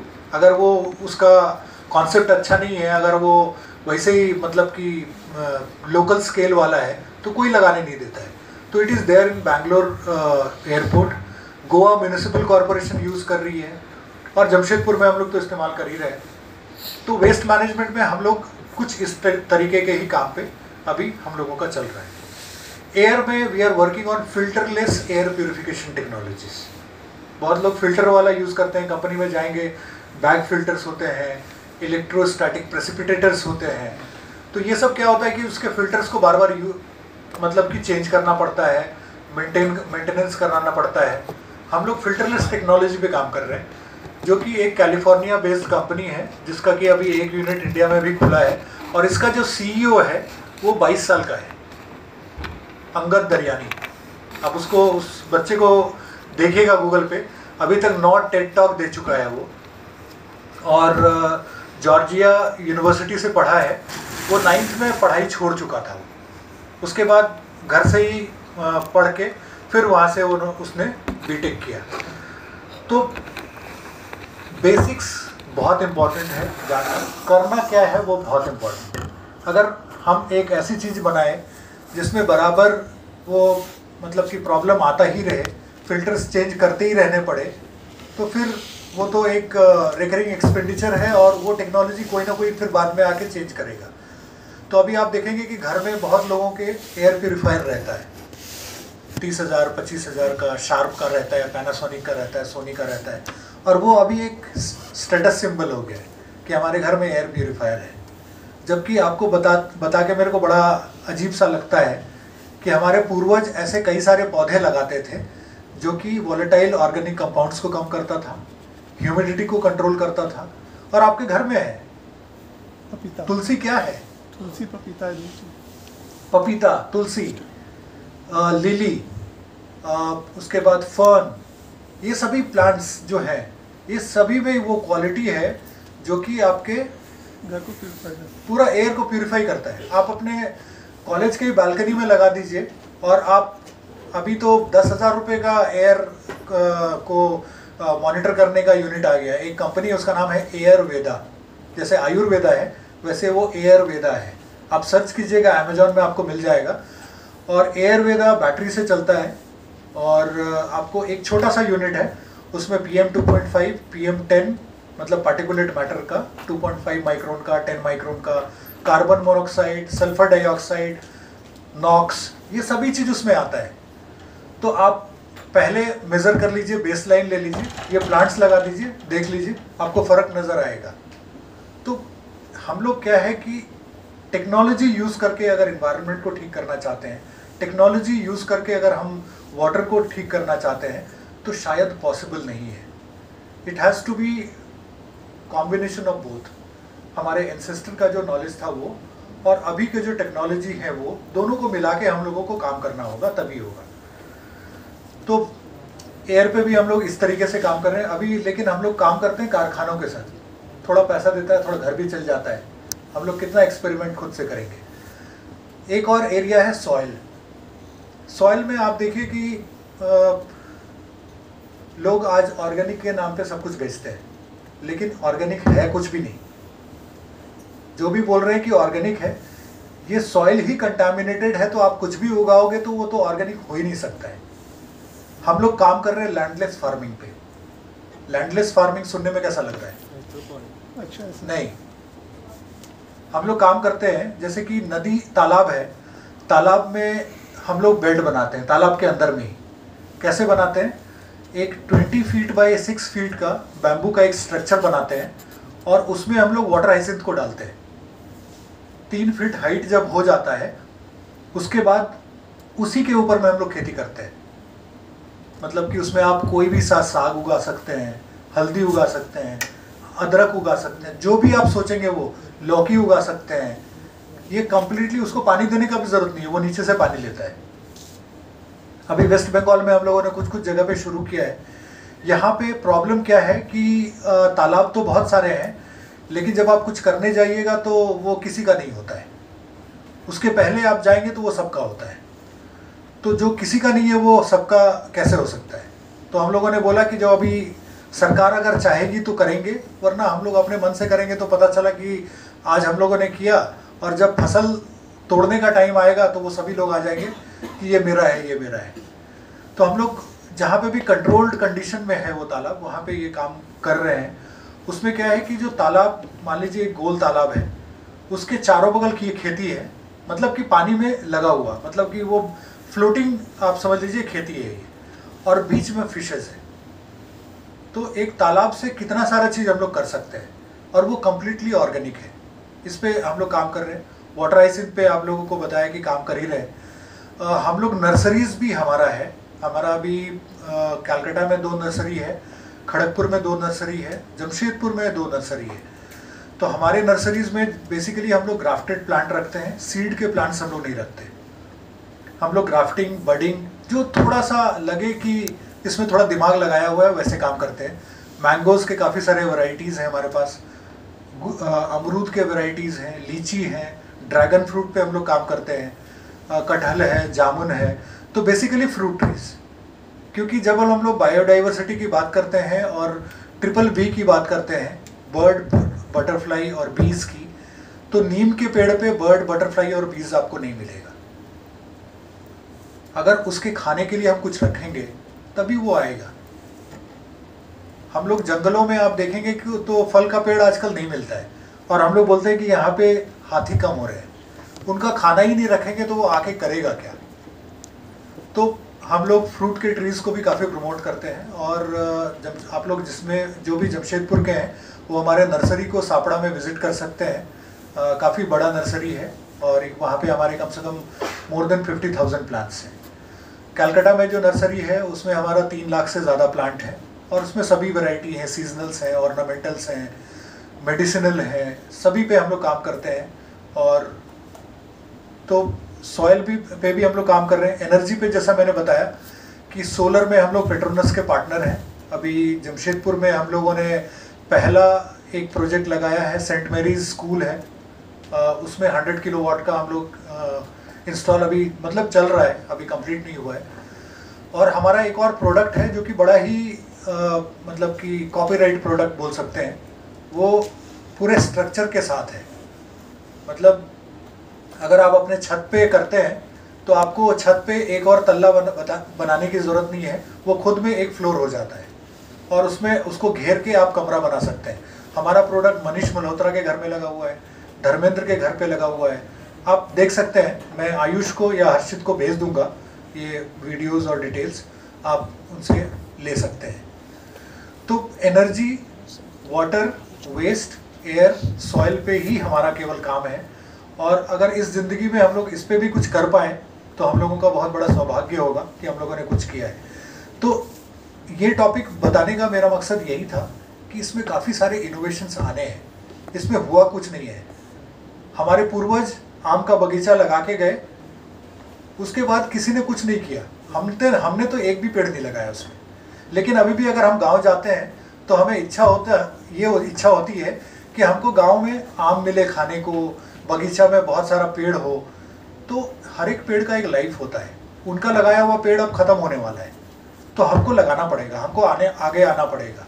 तो उसी तरीके से इस एरिया में बहुत सारे ऐसे इनोवेशंस हैं जो कि हम लोगों को अगर हम लोग करेंगे तो एक तो हमारे लिए आसान होगा, क्योंकि पानी तो हमारे डेली लाइफ का एक हिस्सा है। सुबह से जग के रात को सोते समय तक हम लोग पानी के साथ में ही रहते हैं। हर 10 मिनट में हम लोग को पानी का कुछ ना कुछ तो यूज़ पड़ता है, नहीं होता है तो हम लोग पी ही लेते हैं। तो पानी, हवा, कचरा के बारे में अगर बताएं तो अगर आप किसी का भी डस्टबिन का कचरा को थोड़ा एनालिसिस करेंगे तो उस आदमी का पूरा कैरेक्टर आप बता सकते हैं, पूरे फैमिली का, कि इसका खान पान कैसा है, किस विचारधारा के लोग हैं, डस्टबिन को देख के। लेकिन किसी भी आदमी को आपने देखा है कि जो वो अपने घर से डस्टबिन बाहर निकालने के बाद उसमें निकाल के देखता हो कि हमने क्या क्या डाला है। तो वेस्ट में भी बहुत सारे अपॉर्चुनिटीज़ हैं, वेस्ट में भी हमने कुछ नहीं किया। वेस्ट में अभी तक हमने क्या किया पता है? हम न्यूज़पेपर नहीं फेंकते, जबकि वेस्ट में न्यूज़पेपर छोड़ के भी बहुत कुछ होता है। न्यूज़पेपर हम क्यों नहीं फेंकते? क्योंकि हमको वैल्यू दिखता है उसमें। एक कबाड़ी वाला महीने के अंत में आएगा, हमको 10 रुपये 1 किलो के दे के जाएगा। 10 रुपये किलो लेने के लिए हम न्यूज़पेपर को घर के बहुत अच्छे जगह पे रखते हैं, वो एकदम जिसको बोलते हैं ना कि एकदम सरिया के रखना, एक के ऊपर एक। जब थोड़ा सा हिल जाता है तो उसको हम लोग फिर से सजा देते हैं कि एकदम दिखना चाहिए ऐसे। और कितना वैल्यू है? 10 रुपये किलो। तो आपके घर में जो न्यूज़पेपर है, प्लास्टिक है, ग्लास है, मेटल है, आज इलेक्ट्रॉनिक वेस्ट भी आ गया। एक और वेस्ट ऐड हो गया, कपड़ा। पहले क्या होता था कि बड़े भाई का कपड़ा छोटा होता था तो छोटा भाई पहनता था, छोटा भाई का कपड़ा जब छोटा होता था पोछा बन जाता था। अभी क्या होता है? कपड़ा छोटा हुआ बिन में, थोड़ा सा फटा, छोटा भाई नहीं पहनेगा क्योंकि उसको भी मॉल देखा हुआ है। वो मॉल जाके 200 रुपये में एक टी शर्ट खरीद लेगा, वो उसका यूज़ किया हुआ नहीं पहनेगा, क्योंकि वो टी शर्ट जैसे ही पहनेगा तो उसको सब बोलेगा भाई का पहना है ना, है ना। तो वेस्ट में भी बहुत सारे अपॉर्चुनिटीज़ है। तो मेरा आप लोगों को यही संदेश है आज के, मैं आपको बहुत पकाया। वेस्ट में, वाटर में, एयर में, सॉइल में, एनर्जी में, इसमें आप अपॉर्चुनिटी खोजिए, इसमें आप एबनॉर्मलिटीज़ ढूंढिए। आपको आपकी नज़र से क्या दिखता है कि क्या क्या प्रॉब्लम्स हैं। आप जितने नंबर ऑफ प्रॉब्लम्स को आइडेंटिफाई करेंगे उतने आपके चांसेस होंगे उसमें कुछ नए इनोवेशन करने के। आईओटी तो बहुत दूर की बात है, ऑटोमेशन तो बहुत दूर की बात है, लेकिन पहले जो बेसिक इनोवेशंस है उस पर कुछ आगे बढ़िए, तो आपको लगेगा कि हाँ, आपका भी इस दुनिया में आना कुछ मतलब का है। वरना हम लोग सभी यूज़र होंगे, हम लोग क्योंकि इस पृथ्वी के मालिक नहीं है। ऊपर वाला जब पानी देता है तो वो चिड़िया को भी देता है, हमको भी देता है। चिड़िया तो आराम से अपना पानी पी के चला जाता है, हम क्या करते हैं? पानी पीते भी हैं, नदी को गंदा भी करते हैं, अपना कचरा भी इधर उधर फेंकते हैं। तो हम हर तरीके से पर्यावरण का सत्यानाश कर रहे हैं। तो हम लोग जो ये 5 चीज़ों पे काम कर रहे हैं, all are the basic elements of environment. अगर ये चीज़ नहीं है, आपके माता पिता ने आपके बैंक में कुछ बैलेंस दिया होगा, कुछ पैसे दिए होंगे। अगर सोचिए आने वाले टाइम पे आपको पीने को साफ पानी ना मिले, सांस लेने को साफ हवा ना मिले, तो वो बैंक बैलेंस किसी काम के रहेगा क्या? आपने कोविड में देखा होगा कि लोग ऑक्सीजन के लिए किस तरीके से मतलब कि इधर से उधर घूम रहे थे। तो वो ऑक्सीजन जब हमको नॉर्मल पेड़ से मिलता है और ये जानते हुए भी हम उस पेड़ को काट रहे हैं, तो ये है कि जो हम जिस डाली पे बैठे हैं उसी डाली को काट रहे हैं। तो पूरे इन्वायरमेंट में बहुत अपॉर्चुनिटीज़ हैं, और ये ऐसा नहीं है कि मैं being an environmentalist I am telling you that. आप इसको एक बेस बनाइए, क्योंकि आप इलेक्ट्रॉनिक्स में भी आप में से बहुत लोग होंगे, आप में से बहुत लोग कंप्यूटर में कोडिंग करते होंगे बहुत बेहतरीन, लेकिन अगर आप इन्वायरमेंट का ध्यान नहीं रख रहे हैं तो आप जो भी कर रहे हैं वो बहुत दिन तक चलने वाला नहीं है, क्योंकि ये बेसिक चीज़ें हैं। सर एक इन्फॉर्मेशन चाहिए जी। इन्वायरमेंट इफेक्टेड होता है किन किन पैरामीटर से? देखिए, बहुत बढ़िया सवाल है सर का। मैं आपको बताता हूँ कि क्लाइमेट किस किस चीज़ से इम्पैक्टेड होता है। सबसे पहला है लैटिट्यूड, आप लोग जानते होंगे लैटिट्यूड क्या है। दूसरा है ऑल्टीट्यूड, उत्तराखंड का और यहाँ के एनवायरनमेंट में देखिएगा उसका फर्क पड़ता है, इम्पैक्ट। तीसरा है नियरनेस फ्रॉम द सी। आप देखिए भुवनेश्वर में जब कुछ आता है तो यहाँ पे हल्का सा भी आता है तो हम लोग का दिमाग हिल जाता है। चौथा है डायरेक्शन ऑफ विंड। चंडीगढ़ में मौसम अच्छा रहता है, शिमला बगल में है, direction of wind. Forest, ocean currents, rain. Cherrapunji में अलग हिसाब किताब रहेगा, यहाँ पे अलग हिसाब किताब रहेगा, शिलोंग में अलग हिसाब किताब रहेगा, कन्याकुमारी में अलग हिसाब किताब रहेगा। माउंटेन्स एंड सॉइल, यही जो है वो एनवायरनमेंट को इम्पैक्ट करने वाले 9 मतलब कि मेन कॉजेज़ हैं। इसी को आप बहुत चीज़ से जोड़ सकते हैं। माउंटेन में जब आप देखेंगे तो माउंटेन से भी बहुत सारा चीज़ जुड़ा हुआ दिखेगा आपको। वो मसूरी जाएंगे तो आपको लगेगा अरे यहाँ पे तो मतलब पूरा माउंटेन को काट काट के पूरा ये बना दिया, अब लैंडस्लाइड भी हो रहा है। आप देखेंगे पहाड़ों में बरसात के टाइम पे काफ़ी लैंडस्लाइड होता है। क्यों होता है? ये जो फैक्टर्स है ना जो मैंने अभी बताया, इसी में से मल्टीपल फैक्टर्स जब मतलब नेचुरली नहीं अकर होते हैं, और मतलब कि जैसे कि आपने क्या किया कि फॉर एग्जांपल सड़क बना लिया और उसका जो स्टेबलाइजेशन होता है वो आपने ठीक से किया नहीं, आपको बरसात के टाइम में वो सबसाइड कर जाएगा। तो हर चीज़ का एक तरीका है। इंजीनियरिंग एक्चुअली इसीलिए आया कि इस चीज़ को कैसे बढ़िया से किया जाए और सही तरीके से किया जाए। तो उसमें जैसे सिविल इंजीनियर का बहुत बड़ा रोल होता है। बिहार में अभी आप लोगों ने एक पुल देखा होगा, बहुत अच्छा बना था। भागलपुर में पूरे पैसा खा गए सर। ऐसा है टिस्को में भी हुआ था एक बार सर, आदित्यपुर पर पुल बना था, पूरा पुल ही ढह गया था। हाँ, तो ये बिहार की बात नहीं है, ये तो इंजीनियर की बात है। मतलब देखिए ये क्या है ना कि कई सारे फैक्टर्स होते हैं। ब्रिज में क्या होता है कि जो पाइलिंग जो होता है बहुत इंपॉर्टेंट पार्ट होता है, और जब आप मेन पाइलिंग ठीक से नहीं करते हैं तो उसका ही ये होता है। किसी भी चीज़ का आधार, जैसे टीपीएम का आधार है 5S, बहुत लोग जानते होंगे 5S क्या है। और तो 5S नहीं है मतलब कि साफ सफाई नहीं है, ठीक से चीज़ अपने जगह पे नहीं है, उसके पहले अगर आप टीपीएम करना शुरू करेंगे तो वो होगा नहीं। तो उसी तरीके से देखिए बहुत सारे ब्रिज ऐसे हैं, गैमन इंडिया के ब्रिज देखिए, बहुत बढ़िया है। कंपनी की एक क्रेडिबिलिटी भी होती है जो ब्रिज बनाने वाली कंपनी है। तो यार टिस्को तो गैमन इंडिया ही बनाया था सर।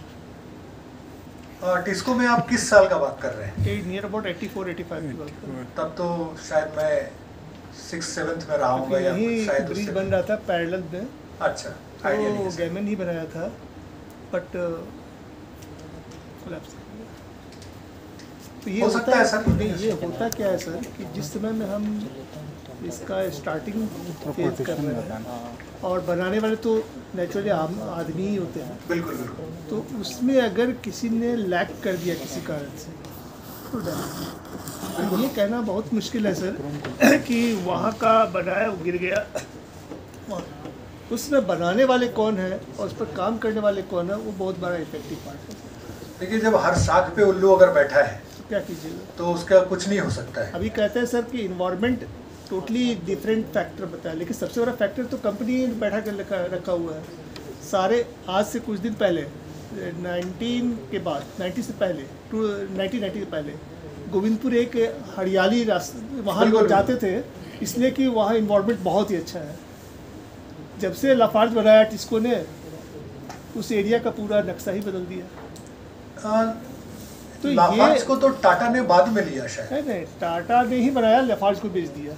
अच्छा, टाटा तो यही काम करता है सर, उसमें मैं सबको पैसा दे के खड़ा कर दिया और फिर जाके बेच दिया, लेकिन उस सारे एरिया का इन्वायरमेंट क्या किया, खराब कर दिया।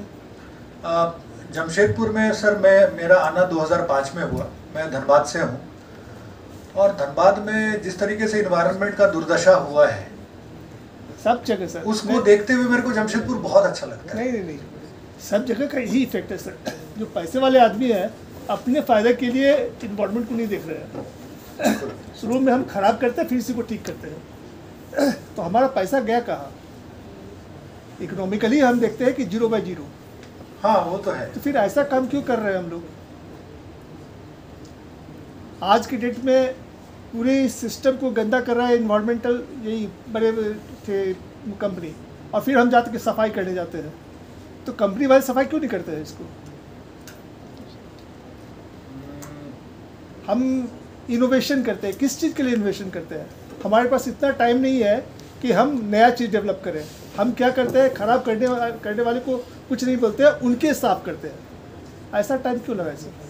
आप अभी देखिए ना, दो मोहानी घाट के जस्ट अपोजिट में एक लैंडफिल है, कचड़ा का ढेर है, और उधर बहुत अच्छे अच्छे अपार्टमेंट है, आस्था है, आदर्श नगर है, सोनारी है, पूरा बसा हुआ है, और वो लोग झेल रहे हैं।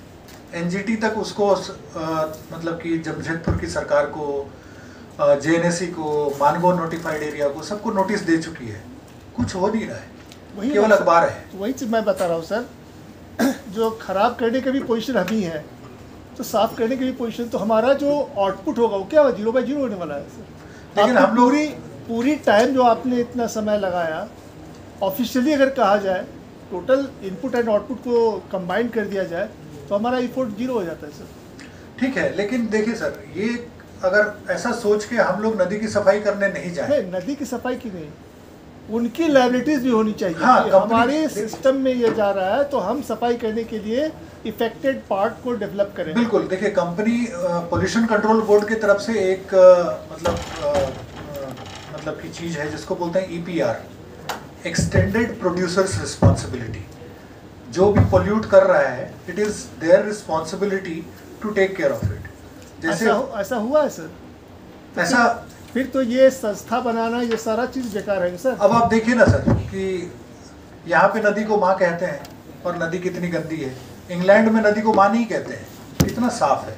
एम्स्टर्डम में नदी को माँ नहीं कहते। फिनलैंड में आप किसी भी होटल में जाए, चाहे घर में जाए, उसकी जो पानी सप्लाई है वो इतना साफ होता है कि आप खुद पीना चाहेंगे, और हर जगह वो बना हुआ है।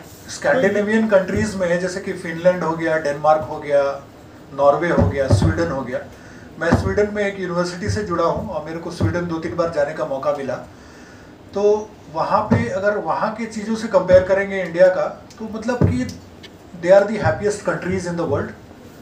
और स्वीडन में एक यूनिवर्सिटी है जिसका नाम है बोरास के साथ में मैं वहाँ के 2-3 इंटर्न हमारे रहे हैं। वहाँ का वेस्ट मैनेजमेंट को मैंने स्टडी किया था। 99.64% of their waste gets recycled, only 0.34% goes to landfill. हमारे कंट्री में ठीक उल्टा है, more than 99% goes to landfill और लेस देन 1% वी रिसाइकल। और उसको भी हम लोग इतना बढ़ा चढ़ा के दिखाते हैं कि हम लोगों ने रिसाइकल कर लिया, वो हर अखबार में आता है। तो अभी हम लोग उससे तो बहुत पीछे हैं। और उनका जो पॉपुलेशन डेंसिटी है वो इतना कम है, मतलब कि इंडिया से कंपेयर ही नहीं कर सकते हैं स्कैंडिनेवियन कंट्रीज़ का। और उनका जो क्लाइमेट है वो बिल्कुल मतलब अलग है, टाइप ऑफ वेस्ट बिल्कुल अलग है, क्वालिटी ऑफ वाटर बहुत फ़र्क है। तो वही कह रहे हैं सर ना कि हम अपना इफोर्ट किधर लगाएं। इम्पोर्टेंट ये है कि हम इधर लगाएं या उधर जाए। हर आदमी की अभी पोजीशन ये है कि सब कहते हैं कि India becomes a 5th and 4th latest state है, और जब उसकी निगेटिविटी दिखाते हैं तो उसमें भी दिखाते हैं कि India is the last from. तो फिर ये कंपनसेट करना बहुत टफ है सर। कहना लेकिन बहुत करना आसान पड़ेगा है, सर। मेरा कहना बहुत आसान है, प्रैक्टिकली इट इज़ टफ। हाँ, प्रैक्टिकली तो टफ है, कोई भी चीज़ बहुत आसान नहीं होता है।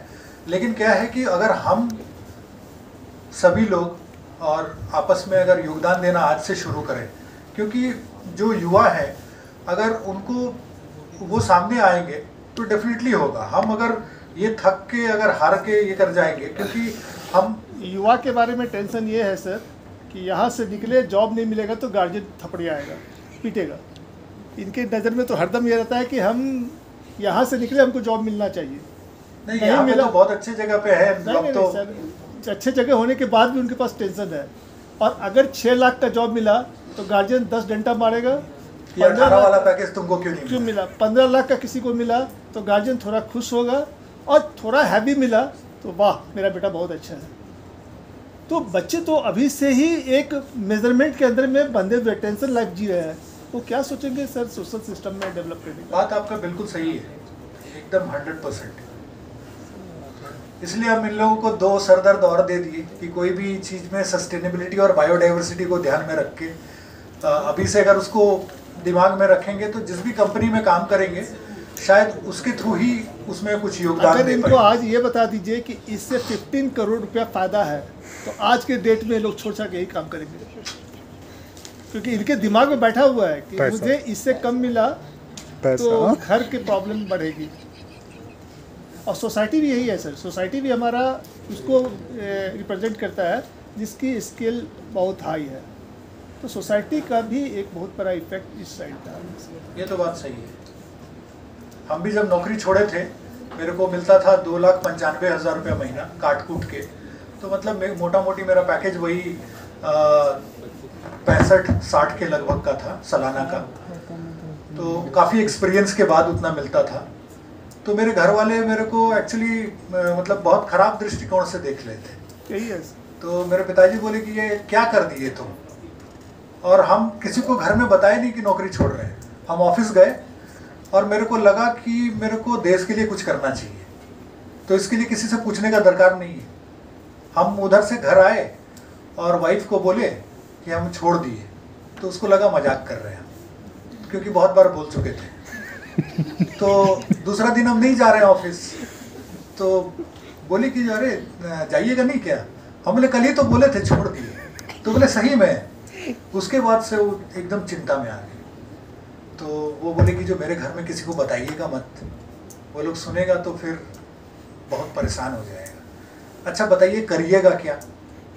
तो हम 2-3 महीना तो उसको बता ही नहीं पाए कि क्या करेंगे। हम उसको बोलते थे एक ऐसा एनजीओ खोलेंगे, उसमें ऐसा होगा। तो बोले इसमें पैसा कहाँ है? तो आज वो भी डायरेक्टर है मेरे साथ इस कंपनी में। तो मतलब कि क्या है कि जो आप अगर खुद को कन्विंस कर लेते हैं तो घर वाले कन्विंस हो जाते हैं। मेरे पिताजी एक साधारण शिक्षक थे, ट्यूशन पढ़ाते थे। अभी नहीं रहे, मतलब कि अप्रैल में उनका देहांत हो गया। तो हम लोग एक ऐसे फैमिली से बिलोंग करते थे। मेरा बड़ा भाई, हम 2 भाई हैं। मेरा बड़ा भाई पेट्रोकेमिकल इंजीनियर है इंडियन स्कूल ऑफ माइंस से, और वो एक्सॉन मोबिल में काम करता था, और हम इन्वायरमेंटल इंजीनियर बने, और वो ट्यूशन पढ़ाते थे। मतलब कि हम लोग 200 रुपये के कमरे में भाड़े पे रहते थे। तो हम पिताजी को यही बोलते थे कि जो आप 200 रुपये का कमा के आप हम लोगों को इतना दूर तक लेके गए, हमको तो इतना सैलरी मिलता है, अगर हम कुछ नहीं कर पाएंगे तब तो लानत है।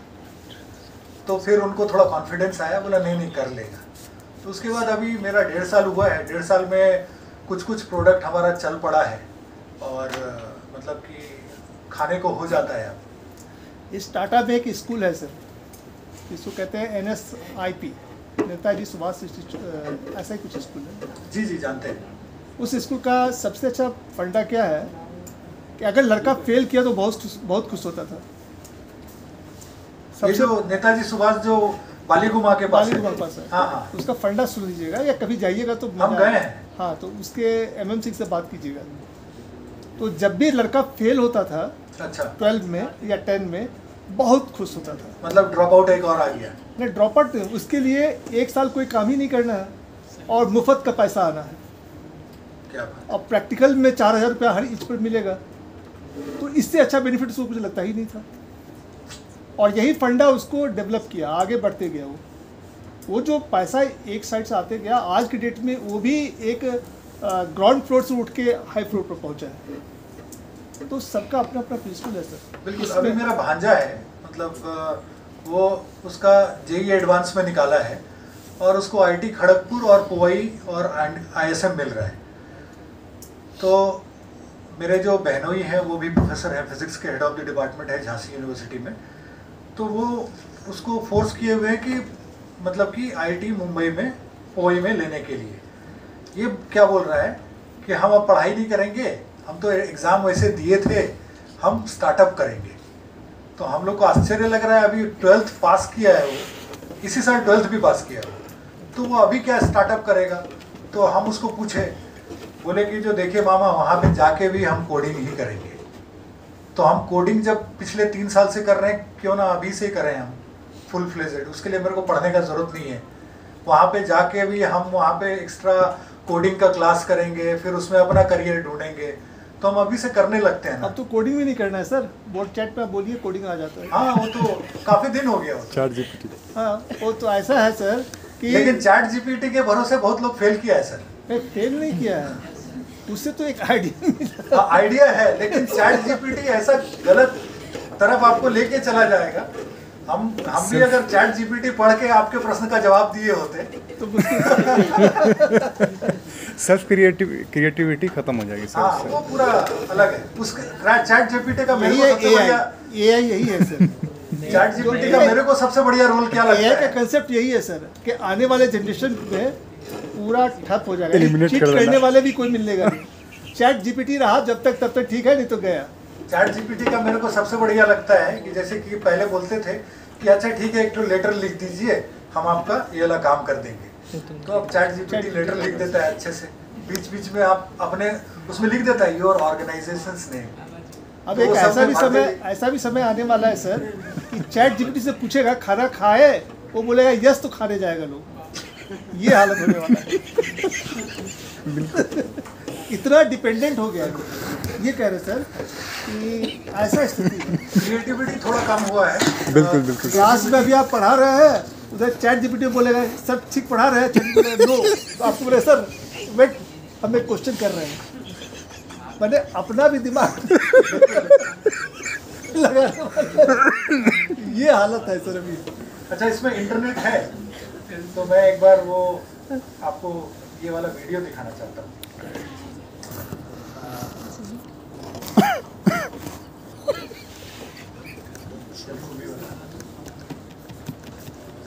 एक जलकुंभी है सर, उसके बारे में सुन लीजिए, बहुत अच्छा है। उसने लेवल यानी वेलोसिटी यानी मूविंग वाटर का वेलोसिटी पाइप के अंदर में दिखाना था, एक सेंसर डेवलप करना था। अच्छा।